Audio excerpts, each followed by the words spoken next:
राधे राधे। नारद जी जो अत्यंत ही स्वच्छंद और स्वतंत्र है, उनकी श्रीमद् भागवत महापुराण सुनने में रुचि कैसी हुई? तो यही प्रश्न शौनक जी सूत जी से पूछते हैं नैमिषारण्य में। सूत जी कहते हैं कि स्वयं श्री सुखदेव जी ने अपना शिष्य जानकर उन्हें यह कथा सुनाई थी।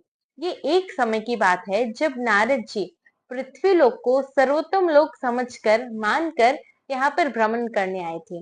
वह हरिक्षेत्र जाते हैं, कुरुक्षेत्र जाते हैं, सेतु बंधन जाते हैं, श्रीरंगम जाते हैं, किंतु उनके मन को कहीं शांति नहीं मिलती। उनके मन को शांति क्यों नहीं मिलती? क्योंकि वह देखते हैं कि यहाँ पर लोग, कलयुग के जो जीव है, वह प्राय ही असुरी स्वभाव के हो गए हैं। कलयुग के लोग केवल अपना पेट भरने के पीछे लगे रहते हैं। यहाँ पर कन्याओं का विग्रह किया जाता है, संत संग्रह करते हैं। ये सब देखकर उनका मन बड़ा ही कचोटता है, वे बड़े ही दुखी हो जाते हैं।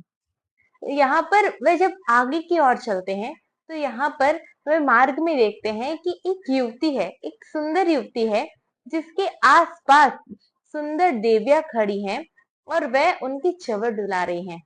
और उस युवती जिसकी चवर डुलाए जा रहे हैं, उसकी गोद में दो वृद्ध पड़े हुए हैं। वे यहाँ पर जैसे ही जाने लगते हैं तो यहाँ पर वो युवती, जब उन्होंने नारद जी को देखा, वे दौड़ी दौड़ी आती हैं। वह कहती हैं कि आप नारद जी हैं, आप संत हैं, संत के दर्शन मात्र से ही सब दुख दूर हो जाते हैं, कृपया मेरा दुख भी नष्ट कर दीजिए। यहाँ पर नारद जी पूछते हैं कि हे देवी, आप कौन हैं और आप विलाप क्यों कर रही हैं? यहाँ पर वह युवती कहती है, मैं भक्ति हूँ, मैं द्रविड़ में उत्पन्न हुई हूँ, किंतु गुजरात में जाकर मैं वृद्ध हो गई और वृंदावन में आकर मैं पुनः युवा हो गई हूँ। किंतु ये दो जो वृद्ध यहाँ पर पड़े हुए हैं, ये दोनों मेरे पुत्र हैं, ज्ञान और वैराग्य। किंतु काल के फेर से ये दोनों वृद्ध हो चुके हैं। किंतु प्रकृति का ये विचित्र संयोग देखिए, माँ वृद्ध होती है और संतान युवा होते हैं, किंतु मैं युवान हो गई हूँ, मैं युवती हो गई हूँ, किंतु ये दोनों मेरे पुत्र वृद्ध हो चुके हैं।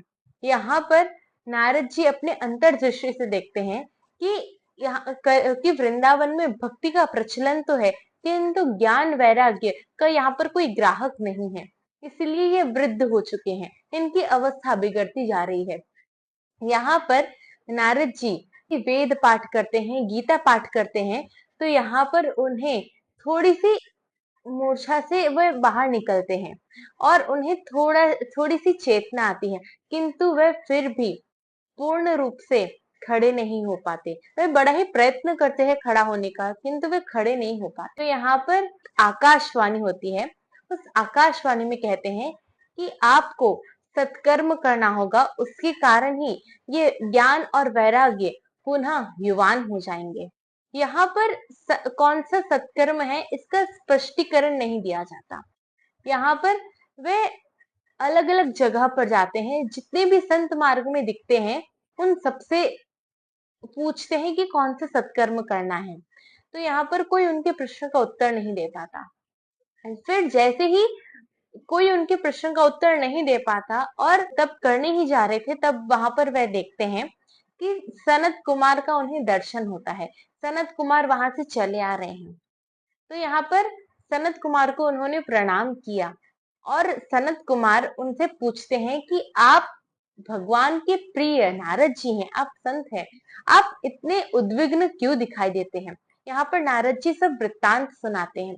यहाँ पर सनत कुमार कहते हैं कि आपको श्रीमद् भागवत महापुराण सुननी चाहिए, करवानी चाहिए, उसको आयोजित करना चाहिए, क्योंकि कलयुग में भगवान श्री हरि, भगवान श्री कृष्ण श्रीमद् भागवत महापुराण में समा गए थे। यहाँ पर श्रीमद् भागवत महापुराण सुनने का कार्यक्रम किया जाता है। स्वयं सनत कुमार कथा सुनाते हैं और जैसे ही सनत कुमार कथा सुनाते हैं, भक्ति महारानी नाचने लगती हैं और पूछती हैं कि मैं कहाँ पर स्थान पाऊं। यहाँ पर नारद जी कहते हैं कि आप इन सब भक्तों के हृदय में स्थान ग्रहण कीजिए और आप सदा वहीं रहिए, और ज्ञान और वैराग्य भी यहाँ पर युवान हो जाते हैं।